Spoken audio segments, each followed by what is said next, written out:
यहाँ एक सत्य है जो तुम्हें अंदर तक हिला देगा। क्या होगा अगर मैं कहूं कि 92% लोग मर जाएंगे बिना उस जीवन का अनुभव किए जिसकी वे वास्तव में इच्छा रखते थे। इसलिए नहीं कि वे पर्याप्त बुद्धिमान नहीं थे, इसलिए नहीं कि उन्होंने पर्याप्त मेहनत नहीं की, बल्कि इसलिए कि वे एक ऐसे सूत्र का पालन कर रहे थे जो वास्तव में उनकी असफलता की गारंटी देता था। क्या होगा अगर मैं आपको बताऊं कि आपकी सारी मेहनत, आपका सारा संघर्ष, आपकी सारी कोशिशें आपको मोक्ष से, आपकी सफलता से या फिर जो भी आपके लक्ष्य हैं उनसे दूर ले जा रही हैं? क्या होगा अगर सफलता के बारे में आपको जो कुछ भी सिखाया गया है वो सब माया है? क्या होगा अगर आपके सपनों का पीछा करना, लगातार दौड़ना, निरंतर प्रयास, यही सब आपको परमात्मा से या फिर आपकी सफलता से दूर कर रहा है? आपको सिखाया गया है कि कर्म करो और मेहनत करो, कभी रुकना नहीं, यह मानते हुए कि जीवन एक दौड़ है। लेकिन यहां है शाश्वत सत्य, जितनी जोर से आप पीछा करते हैं उतनी ही शांति आपसे दूर भागती है। जितना आप खींचते हैं उतना ही वो दूर चली जाती है। हमारे प्राचीन ऋषि मुनि यह जानते थे। गीता में भगवान श्री कृष्ण ने कहा है, कर्मण्येवाधिकारस्ते मां फलेषु कदाचन। तुम्हारा अधिकार केवल कर्म पर है, फल पर नहीं। यह सिर्फ श्लोक नहीं है, यह जीवन का सबसे गहरा रहस्य है। 92% से ज्यादा आत्माएं कभी अपनी वास्तविक प्रकृति नहीं जान पाती। इसलिए नहीं कि वे सक्षम नहीं हैं, बल्कि इसलिए कि वे एक ऐसे मार्ग का अनुसरण कर रहे हैं जो उन्हें भटकाता है। क्या होगा अगर मैं आपको बताऊं कि आपके लक्ष्य को पाने की कुंजी उसका पीछा करना बंद कर देना है? जो परमात्मा आप खोजते हैं, जो सफलता आप खोजते हैं, वो पहले से ही आपके अंदर है, लेकिन आप व्याकुलता से उसे देख नहीं पा रहे। व्याकुलता दिव्यता को आकर्षित नहीं करती, बल्कि उसे दूर धकेलती है। महर्षि पतंजलि, आदि शंकराचार्य और स्वामी विवेकानंद ये सब जानते थे। वे समझते थे जो हमें नहीं सिखाया गया। उन्होंने खोजना बंद कर दिया और परमात्मा को अपनी तरफ आने दिया। इस संदेश में मैं आपको दिखाऊंगा कि क्यों जितना प्रयास करते हैं उतनी ही शांति भागती है, और कैसे आप उस व्याकुलता से मुक्त हो सकते हैं जो आपकी आत्मा को बांधती है। तैयार हो जाइए सबसे शक्तिशाली आध्यात्मिक सत्य की खोज करने के लिए, जिसे हमारे पूर्वजों ने निष्काम कर्म कहा है। क्योंकि जिस क्षण आप खोजना बंद करते हैं, तब आपका वो लक्ष्य, चाहे वो कुछ भी हो, स्वयं आपको खोजने लगता है। क्या होगा अगर हर वो चीज जिसे तुम सफलता के बारे में, उपलब्धि के बारे में, अपनी इच्छाओं को पाने के बारे में मानने के लिए प्रोग्राम किया गया है, वो न केवल गलत है, बल्कि वास्तविकता कैसे काम करती है इसके बिल्कुल विपरीत है? क्या होगा अगर तुम्हारे सपनों का पीछा करने का वही कार्य, वही सटीक कारण है कि वे तुमसे दूर भागते रहते हैं? तुम्हें यह मानने के लिए तैयार किया गया है कि सफलता के लिए निरंतर प्रयास की आवश्यकता होती है, कि तुम्हें और कड़ी मेहनत करनी चाहिए, अधिक समय तक संघर्ष करना चाहिए, किसी और से अधिक बेताब होकर चाहना चाहिए। समाज ने तुम्हें यह सोचने के लिए प्रोग्राम किया है कि इच्छा और प्रयास मिलकर परिणाम देते हैं। लेकिन यहां है क्रूर वास्तविकता, जितना कड़ा पीछा तुम करते हो उतनी ही तेजी से सफलता विपरीत दिशा में दौड़ती है। यह कोई अच्छी लगने वाली दर्शन शास्त्र नहीं है। यह अस्तित्व का एक मौलिक नियम है जो रिश्तों से लेकर धन तक, व्यक्तिगत पूर्णता तक हर चीज को नियंत्रित करता है। और जिस क्षण तुम इस सिद्धांत को समझ जाओगे, तुम्हारी पूरी वास्तविकता बदल जाएगी। क्योंकि तुम खोज लोगे कि जिस चीज को तुम बेताब होकर खोज रहे थे, वो तुम्हारे पीछा करना बंद करने का इंतजार कर रही थी। क्या होगा अगर मैं कहूं कि अरबपति, आत्मज्ञानी गुरु और हर वो व्यक्ति जो बिना प्रयास के अपनी इच्छाओं को आकर्षित करता दिखता है, सभी कुछ ऐसा जानते हैं जो तुम नहीं जानते। उन्होंने बैकवर्ड्स लॉ खोजा है, वो ब्रह्मांडीय सिद्धांत जो कहता है जब तुम पीछा करना बंद कर देते हो तो सब कुछ तुम्हारा पीछा करना शुरू कर देता है। इस वीडियो में आप जानेंगे कि बेचैनी कैसे समृद्धि को भगाती है, आवश्यकता कैसे कमी पैदा करती है, और जिस क्षण तुम अपनी इच्छाओं का पीछा करने के बजाय उन्हें अपनाना सीख जाते हो, ब्रह्मांड के पास तुम्हें वो देने के अलावा कोई विकल्प नहीं रहता। तैयार हो जाओ अस्तित्व की सबसे शक्तिशाली शक्ति को खोजने के लिए, क्योंकि जब तुम इसे समझ जाओगे तो तुम कभी भी सफलता को उसी नजर से नहीं देखोगे। बेचैनी का जाल, जो तुम्हें फंसा कर रखता है। बेचैनी वह अदृश्य शक्ति है जो सपनों को उनके प्रकट होने से पहले ही नष्ट कर देती है। यह वह ऊर्जा है जो संभावना को निराशा में और आशा को हताशा में बदल देती है। फिर भी अधिकांश लोगों को पता नहीं है कि वे हर दिन इस विनाशकारी आवृत्ति को फैला रहे हैं। उस समय के बारे में सोचो जब तुमने आखिरी बार किसी चीज की बेताब इच्छा की थी। शायद यह एक नौकरी थी जो तुम्हारे लिए एकदम सही लग रही थी। तुमने आदर्श बायोडेटा तैयार किया, कंपनी के बारे में सब कुछ पूछताछ की और बेसुध रातें बिताई यह कल्पना करते हुए कि तुम्हारी जिंदगी कैसे बदल जाएगी जब तुम्हें वह पद मिल जाएगा। तुमने निरंतर अनुसरण किया, जुनून की हद तक अपनी ईमेल चेक की और अपने आप को यह समझाया कि अधिक चाहना किसी तरह से इसे होने में मदद करेगा। लेकिन वास्तव में क्या हुआ? जितना अधिक तुम्हें उस नौकरी की आवश्यकता थी, उतनी ही अधिक वह दुर्लभ होती गई। जितना अधिक तुमने अपनी बेचैनी का प्रदर्शन किया, उतना ही कम आकर्षक तुम नियोक्ता के लिए दिखे। तुम्हारी आवश्यकता ने एक विकर्षक ऊर्जा बनाई जो अवसर को तुमसे दूर धकेल देती थी, या शायद यह एक रिश्ता था। तुमने किसी से मुलाकात की जो तुम्हारे लिए एकदम सही मैच लगा और तुरंत उनके साथ अपना भविष्य बनाने लगे। तुमने हर टेक्स्ट मैसेज का विश्लेषण किया, हर बातचीत का अधिक विश्लेषण किया और निरंतर ध्यान और प्रमाणीकरण के माध्यम से अपनी योग्यता साबित करने की कोशिश की। तुमने विश्वास किया कि दिखाना कि तुम कितनी परवाह करते हो उन्हें तुम्हारी अधिक परवाह करने पर मजबूर कर देगा। इसके बजाय तुम्हारी बेचैनी ने दबाव बनाया, उनकी मंजूरी की तुम्हारी आवश्यकता ने तुम्हें कम आकर्षक बना दिया। जितना अधिक तुमने उनके स्नेह का पीछा किया, उतना ही अधिक वे दूर हो गए। तुम्हारी बेचैनी ने तुम्हें किसी वांछनीय व्यक्ति से किसी जरूरतमंद व्यक्ति में बदल दिया, और जरूरत आकर्षण के विपरीत है। यह है बेचैनी का जाल, और यह ऊर्जा के एक मौलिक सिद्धांत के अनुसार काम करता है। बेचैनी कमी का प्रसारण करती है। यह एक संकेत भेजती है जो कहता है, मेरे पास पर्याप्त नहीं है, मैं अधूरा हूं, मुझे पूर्ण महसूस करने के लिए इस बाहरी चीज की आवश्यकता है। और ब्रह्मांड तुम्हारे द्वारा उत्सर्जित ऊर्जा का जवाब देते हुए तुम्हें वही देता है जो तुम प्रसारित कर रहे हो, और अधिक कमी और अधिक अधूरापन और अधिक आवश्यकता। बैकवर्ड्स लॉ प्रकट करता है कि ऐसा क्यों होता है। जब तुम किसी चीज का बेताब पीछा करते हो तो तुम कमी की स्थिति से काम कर रहे हो। तुम इस बात की पुष्टि कर रहे हो कि वर्तमान में तुम्हारे पास वो नहीं है जो तुम चाहते हो, और वो पुष्टि तुम्हारी वास्तविकता बन जाती है। जितनी तीव्रता से तुम कमी को महसूस करते हो, उतनी ही तीव्रता से तुम कमी का अनुभव करते हो। उन लोगों के बारे में सोचो जिन्हें तुम जानते हो और जो बिना प्रयास के सफलता को आकर्षित करते दिखते हैं। वे वो लोग नहीं हैं जो सोशल मीडिया पर बेताब प्रेरणादायक उद्धरण पोस्ट करते हैं। वे वो लोग नहीं हैं जो लगातार अपने लक्ष्यों और सपनों के बारे में बात करते हैं। वे वो लोग नहीं हैं जो परिणामों को मजबूर करने की कोशिश में खुद को बर्नआउट तक काम करते हैं। इसके बजाय वे खुद को एक शांत आत्मविश्वास के साथ रखते हैं, एक आंतरिक जानकारी कि जो वे चाहते हैं वो पहले से ही उनका है। यह सकारात्मक सोच या कल्पना के बारे में नहीं है, यह चाहने और होने के बीच के मौलिक अंतर को समझने के बारे में है। जब तुम कुछ चाहते हो तो तुम उसकी अनुपस्थिति को स्वीकार कर रहे हो। जब तुम कुछ अपनाते हो तो तुम उसकी उपस्थिति का दावा कर रहे हो। ब्रह्मांड इस बात पर प्रतिक्रिया देता है कि तुम क्या हो, इस बात पर नहीं कि तुम क्या चाहते हो। तुमने अपने लक्ष्यों को अभी तक क्यों प्राप्त नहीं किया है? तुमने अपने लक्ष्यों को प्राप्त नहीं किया है, इसका कारण वो नहीं है जो तुम सोचते हो। यह इसलिए नहीं है कि तुमने पर्याप्त मेहनत नहीं की है। यह इसलिए नहीं है कि तुम्हारे पास प्रतिभा या बुद्धि की कमी है। यह इसलिए नहीं है कि तुमने सही रणनीति या विधि नहीं खोजी है। तुमने अपने लक्ष्यों को प्राप्त नहीं किया है क्योंकि तुम उन्हें अपनाने के बजाय उनका पीछा कर रहे हो। अधिकांश लोग अपने लक्ष्यों को कमी की स्थिति से देखते हैं। वे अपने सपनों को कुछ बाहरी, कुछ अधिग्रहण करने योग्य, कुछ ऐसे के रूप में देखते हैं जिसकी तरफ उन्हें काम करना है। यह मौलिक गलतफहमी वही प्रतिरोध पैदा करती है जो उपलब्धि को रोकती है। जब तुम अपने लक्ष्यों का पीछा करते हो तो तुम वास्तव में उन्हें दूर धकेल रहे हो।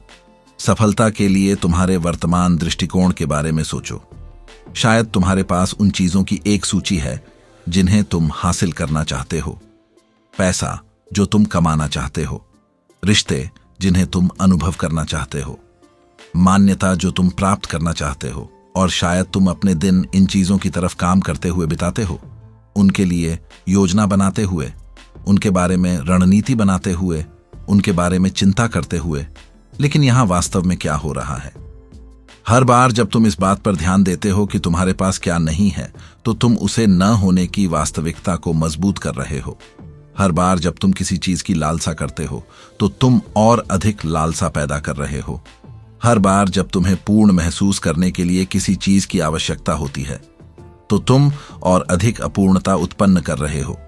तुम उसी चीज को बनाने के चक्र में फंसे हो जिससे तुम बचने की कोशिश कर रहे हो। ब्रह्मांड तुम्हारे लक्ष्यों पर प्रतिक्रिया नहीं देता, यह तुम्हारी पहचान पर प्रतिक्रिया देता है।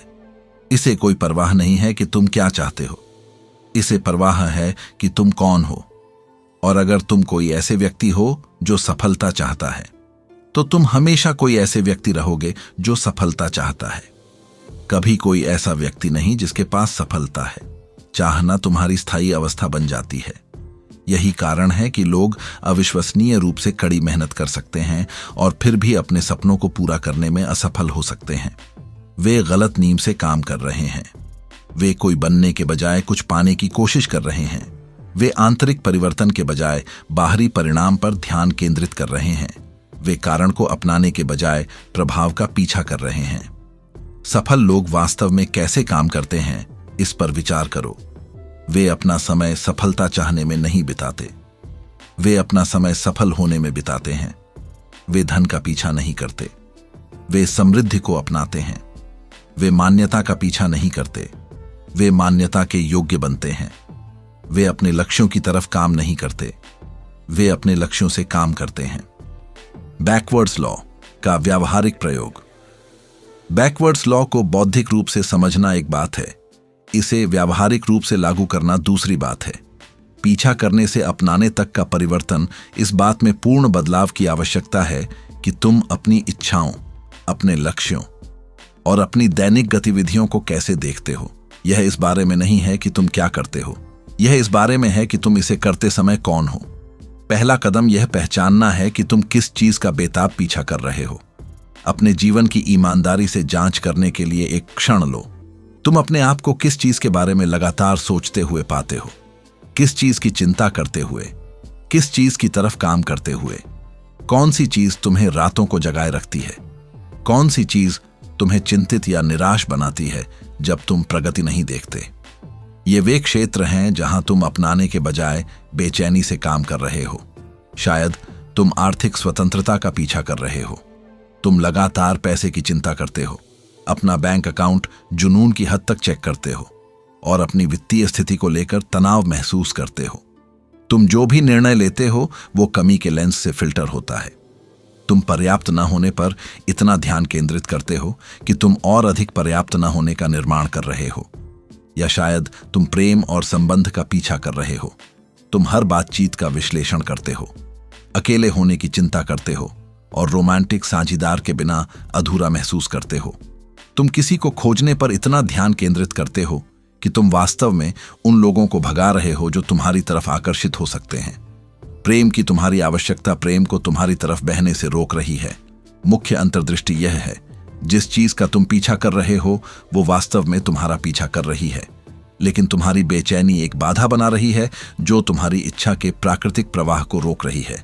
जब तुम पीछा करना बंद कर देते हो और अपनाना शुरू करते हो, तो तुम उस बाधा को हटा देते हो और प्राकृतिक आकर्षण को होने देते हो। अनासक्ति बैकवर्ड्स लॉ की नींव है। लेकिन अनासक्ति का मतलब परवाह न करना नहीं है। इसका मतलब है आवश्यकता के बिना परवाह करना। इसका मतलब है निर्भरता के बिना चाहना। इसका मतलब है आवश्यकताओं के बिना प्राथमिकताएं रखना। तुम किसी चीज की इच्छा कर सकते हो जबकि साथ ही साथ उसके बिना भी पूर्ण हो। यह एक सूक्ष्म लेकिन महत्वपूर्ण अंतर है। जब तुम्हें किसी चीज की आवश्यकता होती है तो तुम उसके बिना अधूरे हो। जब तुम किसी चीज की इच्छा करते हो तो तुम उसके साथ या उसके बिना पूर्ण हो। ब्रह्मांड तुम्हारी पूर्णता की स्थिति पर प्रतिक्रिया देता है, तुम्हारी आवश्यकता की स्थिति पर नहीं। पूर्ण लोग आकर्षित करते हैं, अधूरे लोग भगाते हैं। अवचेतन मन और आत्मविनाश। तुम्हारा अवचेतन मन वो छुपी हुई शक्ति है जो तुम्हारी वास्तविकता के 95% को नियंत्रित करती है। यह अदृश्य कठपुतली है जो तुम्हारे विचारों, तुम्हारी भावनाओं, तुम्हारे निर्णयों और तुम्हारे कार्यों की डोर खींचती है। और यहां है चौंकाने वाला सच, तुम्हारा अवचेतन मन शायद तुम्हारी सफलता को बिना तुम्हारे एहसास के भी नुकसान पहुंचा रहा है। अपने बारे में तुम्हारी हर मान्यता, तुम्हारे द्वारा अपनाया गया हर पैटर्न, तुम्हारी हर स्वचालित प्रतिक्रिया तुम्हारे गठन के वर्षों के दौरान तुम्हारे अवचेतन मन में प्रोग्राम की गई थी। ये प्रोग्राम अभी भी तुम्हारी चेतना की पृष्ठभूमि में चल रहे हैं। यह निर्धारित कर रहे हैं कि तुम्हारे लिए क्या संभव है और तुम क्या पाने के योग्य हो। पैसे के साथ अपने रिश्ते के बारे में सोचो। अगर तुम यह सुनते हुए बड़े हुए हो कि पैसा सभी बुराइयों की जड़ है, या अमीर लोग लालची होते हैं, या कभी भी पर्याप्त नहीं होता, तो ये मान्यताएं तुम्हारे अवचेतन प्रोग्रामिंग का हिस्सा। 60 दिन का रूपांतरण प्रोटोकॉल। बैकवर्ड्स लॉ को समझना एक बात है, इसे अपनाना दूसरी बात है।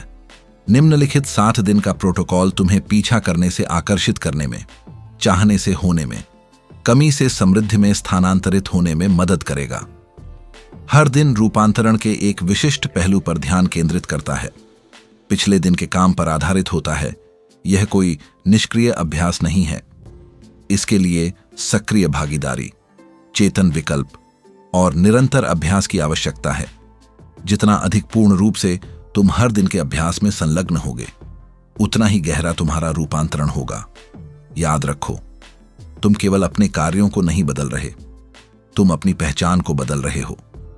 तुम उस व्यक्ति बन रहे हो जो प्राकृतिक रूप से अपनी इच्छाओं को आकर्षित करता है। दिन 1, सीमित मान्यताओं को पहचानना और छोड़ना। पहला दिन उन अचेतन मान्यताओं के बारे में जागरूकता लाने के बारे में है जो तुम्हारी क्षमता को सीमित कर रही हैं। ये मान्यताएं अदृश्य जंजीरों की तरह हैं जो तुम्हें कमी और सीमा के पैटर्न में फंसाकर रखती हैं। तुम जिसके बारे में जागरूक नहीं हो उसे तुम नहीं बदल सकते, इसीलिए जागरूकता स्वतंत्रता की तरफ पहला कदम है। दिन 2, अपनी वांछित पहचान को अपनाना। पी। दूसरा दिन उस व्यक्ति की पहचान में कदम रखने के बारे में है जिसके पास पहले से ही वो है जो तुम चाहते हो। यह बैकवर्ड्स लॉ का सबसे शक्तिशाली पहलू है। जब तुम अपनी वांछित पहचान को अपनाते हो तो तुम प्राकृतिक रूप से उस पहचान से मेल खाने वाले अनुभवों को आकर्षित करते हो। दिन 3, अनासक्ति का अभ्यास। तीसरा दिन परिणामों पर अपनी पकड़ छोड़ने और प्रक्रिया पर भरोसा करने के बारे में है। अनासक्ति बैकवर्ड्स लॉ की नींव है। जब तुम विशिष्ट परिणामों से जुड़े होते हो तो तुम प्रतिरोध बनाते हो। जब तुम अनासक्त होते हो तो तुम अपनी इच्छाओं के प्राकृतिक प्रवाह को होने देते हो। दिन 4, निश्चितता का पोषण। चौथा दिन अटल निश्चितता विकसित करने के बारे में है कि तुम्हारी इच्छाएं पहले से ही तुम्हारी हैं। निश्चितता वह ऊर्जा है जो आकर्षित करती है, संदेह वह ऊर्जा है जो भगाती है। निश्चित लोग पीछा नहीं करते क्योंकि वे जानते हैं कि जो वे चाहते हैं वो पहले से ही उनका है। दिन 5, अपने आंतरिक संवाद को पुनः प्रोग्राम करना। 5वां दिन अपने साथ होने वाली बातचीत को बदलने के बारे में है। तुम्हारा आंतरिक संवाद लगातार तुम्हारी वास्तविकता का निर्माण कर रहा है। अगर तुम लगातार अपने आप से कहते रहते हो कि तुम सफल नहीं हो सकते, कि तुम पर्याप्त अच्छे नहीं हो, कि चीजें मुश्किल हैं, तो ठीक यही तुम अनुभव करोगे। दिन 6, अपनी सफलता को विजुलाइज करना और महसूस करना। 6ठा दिन अपनी इच्छाओं को अपनाने के लिए विजुलाइजेशन की शक्ति का उपयोग करने के बारे में है। विजुलाइजेशन केवल अपनी सफलता को देखने के बारे में नहीं है, यह इसे महसूस करने, इसे अनुभव करने, इसे अपने तंत्रिका तंत्र में वास्तविक बनाने के बारे में है। दिन 7, एकीकरण और प्रतिबद्धता। 7वां दिन उन सभी चीजों को एकीकृत करने के बारे में है जो तुमने सीखी हैं और बैकवर्ड्स लॉ से जीने के लिए प्रतिबद्ध होने के बारे में है। यह कोई एक बार का अभ्यास नहीं है, यह होने का एक नया तरीका है, जीवन का एक नया दृष्टिकोण है, अपनी इच्छाओं के साथ एक नया रिश्ता है। बैकवर्ड्स लॉ केवल समझने वाली कोई अवधारणा नहीं है, यह जीने का एक सिद्धांत है। यह जीवन, रिश्तों, सफलता और पूर्णता को देखने का एक मौलिक बदलाव है। जब तुम वास्तव में बैकवर्ड्स लॉ को अपनाते हो तो तुम कोई ऐसा व्यक्ति होना बंद कर देते हो जो पीछा करता है और कोई ऐसा व्यक्ति बनना शुरू करते हो जो आकर्षित करता है। यह परिवर्तन तुम्हारे जीवन के हर क्षेत्र को प्रभावित करता है। तुम्हारे रिश्ते अधिक प्रामाणिक हो जाते हैं क्योंकि तुम प्रेम पाने की कोशिश नहीं कर रहे, तुम प्रेम दे रहे हो। तुम्हारा करियर अधिक संतुष्टिजनक हो जाता है क्योंकि तुम सफलता पाने की कोशिश नहीं कर रहे, तुम सफल हो रहे हो। तुम्हारे वित्त अधिक प्रचुर हो जाते हैं क्योंकि तुम पैसा पाने की कोशिश नहीं कर रहे, तुम धनी हो रहे हो। बैकवर्ड्स लॉ प्रकट करता है कि जो कुछ भी तुमने कभी चाहा है वो पहले से ही तुम्हारे भीतर है। तुम्हें इसे अर्जित करने की आवश्यकता नहीं है, तुम्हें इसे अपनाने की आवश्यकता है। तुम्हें इसका पीछा करने की आवश्यकता नहीं है, तुम्हें इसे बनने की आवश्यकता है। तुम्हें इसे मजबूर करने की आवश्यकता नहीं है, तुम्हें इसे होने देने की आवश्यकता है। यह निष्क्रिय या निष्क्रिय होने के बारे में नहीं है, यह संरेखित होने के बारे में है। यह बेताब कार्य के बजाय प्रेरित कार्य करने के बारे में है। यह परिणामों को मजबूर करने के बजाय अपनी अंतर्दृष्टि का पालन करने के बारे में है। यह इसे नियंत्रित करने की कोशिश करने के बजाय प्रक्रिया पर भरोसा करने के बारे में है। जब तुम बैकवर्ड्स लॉ से जीते हो तो तुम खोजते हो कि ब्रह्मांड लगातार तुम्हें वो देने की साजिश कर रहा है जो तुम चाहते हो। अवसर सही समय पर प्रकट होते हैं, लोग तुम्हारी मदद करने के लिए आते हैं, संसाधन ठीक उसी समय उपलब्ध हो जाते हैं जब तुम्हें उनकी आवश्यकता होती है। समकालिकताएं आम हो जाती हैं। यह जादू नहीं है, यह तुम्हारी आंतरिक स्थिति को तुम्हारी बाहरी इच्छाओं के साथ संरेखित करने का प्राकृतिक परिणाम है। जब तुम जो चाहते हो उसे अपनाते हो तो तुम उसके लिए एक चुंबक बन जाते हो। जब तुम प्रचुरता विकिरण करते हो तो तुम प्रचुरता आकर्षित करते हो। जब तुम प्रेम का उत्सर्जन करते हो तो तुम प्रेम को चुंबकित करते हो। जब तुम सफलता को अपनाते हो तो तुम सफलता को अपनी तरफ खींचते हो। बैकवर्ड्स लॉ यह भी प्रकट करता है कि तुम्हारी इच्छाएं मनमानी नहीं हैं। वे कोई यादृच्छिक चाहते नहीं हैं जो तुमने रास्ते में उठाई हैं। वे तुम्हारी सबसे गहरी प्रकृति की अभिव्यक्तियां हैं। वे इस बात की झलक हैं कि तुम वास्तव में कौन हो। वे तुम्हारे सर्वोच्च स्व बनने के निमंत्रण हैं। जब तुम धन की इच्छा करते हो तो तुम्हें प्रचुरता को अपनाने के लिए बुलाया जा रहा है। जब तुम प्रेम की इच्छा करते हो तो तुम्हें प्रेम को अपनाने के लिए बुलाया जा रहा है। जब तुम सफलता की इच्छा करते हो तो तुम्हें अपनी सर्वोच्च क्षमता को अपनाने के लिए बुलाया जा रहा है। तुम्हारी इच्छाएं पार करने वाली बाधाएं नहीं हैं, वे विकसित होने के अवसर हैं। यह दृष्टिकोण चाहने के साथ तुम्हारे पूरे रिश्ते को बदल देता है। अपनी इच्छाओं को कमी के सबूत के रूप में देखने के बजाय तुम उन्हें उसके सबूत के रूप में देखते हो जो तुम बन रहे हो। अपूर्ण इच्छाओं से निराश होने के बजाय तुम उनके द्वारा प्रतिनिधित्व की जाने वाली वृद्धि के बारे में उत्साहित होते हो। बाहरी परिणामों का पीछा करने के बजाय तुम आंतरिक परिवर्तन का पीछा करते हो। बैकवर्ड्स लॉ अंततः प्रकट करता है कि तुम अपनी इच्छाओं से अलग नहीं हो। तुम्हारे पास किसी भी चीज की कमी नहीं है, तुम अधूरे नहीं हो, तुम पहले से ही पूर्ण, सिद्ध और संपूर्ण हो। तुम्हारी इच्छाएं केवल इस बात की याद दिलाती हैं कि तुम वास्तव में कौन हो। अपनी सच्ची प्रकृति को याद करने के निमंत्रण हैं। जब तुम पीछा करना बंद कर देते हो और होना शुरू कर देते हो, जब तुम चाहना बंद कर देते हो और अपनाना शुरू कर देते हो, जब तुम मजबूर करना बंद कर देते हो और होने देना शुरू कर देते हो, तो तुम खोजते हो कि जो कुछ भी तुमने कभी चाहा था वो तुम्हारे भीतर इसे पहचानने का इंतजार कर रहा था। बाहरी दुनिया केवल तुम्हारी आंतरिक स्थिति का प्रतिबिंब है। अपनी भीतरी दुनिया को बदलो और तुम्हारी बाहरी दुनिया अनुसरण करेगी। यह बैकवर्ड्स लॉ का परम सत्य है। सफलता तुम्हारे साथ नहीं होती, यह तुम्हारे माध्यम से होती है। प्रेम तुम्हारे पास नहीं आता, यह तुमसे बहता है। प्रचुरता तुम्हारे लिए नहीं आती, यह तुम्हारे रूप में व्यक्त होती है। तुम अपनी इच्छाओं के प्राप्तकर्ता नहीं हो, तुम अपनी इच्छाओं के स्रोत हो। जिस क्षण तुम वास्तव में इसे समझ जाते हो, तुम्हारा पूरा जीवन बदल जाता है। तुम कोई ऐसा व्यक्ति होना बंद कर देते हो जिसे जरूरत है और कोई ऐसा व्यक्ति बनना शुरू कर देते हो जो प्रदान करता है। तुम कोई ऐसा व्यक्ति होना बंद कर देते हो जिसके पास कमी है और कोई ऐसा व्यक्ति बनना शुरू कर देते हो जो भरपूर है। तुम कोई ऐसा व्यक्ति होना बंद कर देते हो जो पीछा करता है और कोई ऐसा व्यक्ति बनना शुरू कर देते हो जो आकर्षित करता है। यह बैकवर्ड्स लॉ की शक्ति है। यह न केवल यह बदलता है कि तुम्हारे पास क्या है, यह बदलता है कि तुम कौन हो। यह न केवल तुम्हारी परिस्थितियों को सुधारता है, यह तुम्हारी पहचान को बदलता है। यह न केवल तुम्हें वो देता है जो तुम चाहते हो, यह प्रकट करता है कि तुम पहले से ही वो हो जो तुम चाहते हो। बैकवर्ड्स लॉ केवल अपनी इच्छाओं को पाने की तकनीक नहीं है, यह इस बात का प्रकाशन है कि तुम वास्तव में कौन हो। यह तुम्हारी प्रचुरता की प्राकृतिक स्थिति की याद है, यह तुम्हारी मूल संपूर्णता की वापसी है। यह इस बात की पहचान है कि तुम पहले से ही वो सब कुछ हो जो तुम बनना चाहते हो। जब तुम इस सच्चाई को अपनाते हो, जब तुम इस समझ से जीते हो, जब तुम इस जागरूकता से काम करते हो, तो तुम खोजते हो कि ब्रह्मांड तुमसे कुछ भी नहीं छिपा रहा। तुम्हारे पास किसी भी चीज की कमी नहीं है, तुम अधूरे नहीं हो। तुम पहले से ही वो सब कुछ हो जो तुम्हें होना चाहिए। जो कुछ भी तुम चाहते हो वो पहले से ही तुम्हारा है। जो एकमात्र चीज कभी गायब थी वो इस सच्चाई की तुम्हारी पहचान थी। बैकवर्ड्स लॉ इस पहचान को अनलॉक करने की चाबी है। यह याद रखने का रास्ता है कि तुम वास्तव में कौन हो। यह अपनी प्रचुरता, पूर्णता और आनंद की प्राकृतिक स्थिति में वापस लौटने का तरीका है। पीछा करना बंद करो, होना शुरू करो। चाहना बंद करो, अपनाना शुरू करो। मजबूर करना बंद करो, होने देना शुरू करो। और देखो कि जो कुछ भी तुमने कभी चाहा है वो तुम्हारा पीछा करना शुरू कर देता है। यह केवल एक संभावना नहीं है, यह तुम्हारा जन्मसिद्ध अधिकार है। यह केवल एक सपना नहीं है, यह तुम्हारी नियति है।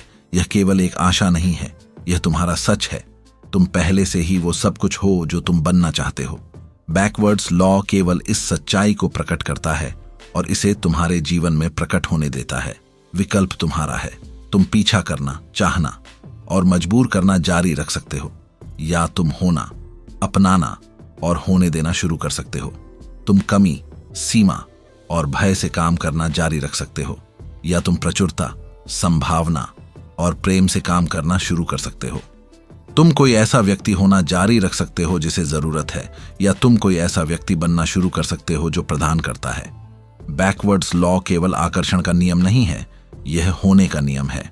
यह केवल अपनी इच्छाओं को पाने के बारे में नहीं है, यह उस व्यक्ति बनने के बारे में है जो तुम वास्तव में हो। यह केवल अपनी परिस्थितियों को बदलने के बारे में नहीं है, यह अपनी सच्ची प्रकृति को पहचानने के बारे में है। और जब तुम ऐसा करते हो तो सब कुछ बदल जाता है, क्योंकि तुम एहसास करते हो कि तुम कभी भी अपनी इच्छाओं से अलग नहीं थे। तुम्हारे पास कभी भी किसी भी चीज की कमी नहीं थी। तुम कभी भी अधूरे नहीं थे। तुम हमेशा से ही वो सब कुछ थे जो तुम्हें होना चाहिए था। यह बैकवर्ड्स लॉ का अंतिम संदेश है। पीछा करना बंद करो और सब कुछ तुम्हारा पीछा करेगा। इसीलिए नहीं कि तुम कुछ पाने की कोशिश कर रहे हो, बल्कि इसीलिए कि तुम सब कुछ हो रहे हो। इसीलिए नहीं कि तुम परिणामों को मजबूर कर रहे हो, बल्कि इसीलिए कि तुम सच्चाई को होने दे रहे हो। इसीलिए नहीं कि तुम अपनी इच्छाओं का पीछा कर रहे हो, बल्कि इसलिए कि तुम अपनी नियति को अपना रहे हो। बैकवर्ड्स लॉ खोजने का अंत है और होने की शुरुआत है। यह चाहने का अंत है और होने की शुरुआत है। यह पीछा करने का अंत है और आकर्षित करने की शुरुआत है। यह अलगाव का अंत है और एकता की शुरुआत है। यह भ्रम का अंत है और सत्य की शुरुआत है। तुम पहले से ही वो सब कुछ हो जो तुम बनना चाहते हो। बैकवर्ड्स लॉ केवल तुम्हें इस सच्चाई को याद रखने में मदद करता है। और जब तुम ऐसा करते हो, जब तुम वास्तव में इस समझ को अपनाते हो, जब तुम इस जागरूकता से जीते हो, तो तुम खोजते हो कि तुम कभी भी अपनी इच्छाओं का पीछा नहीं कर रहे थे। तुम्हारी इच्छाएं हमेशा से ही तुम्हारा पीछा कर रही थीं। तुम्हें बस भागना बंद करना था और उन्हें पकड़ने देना था।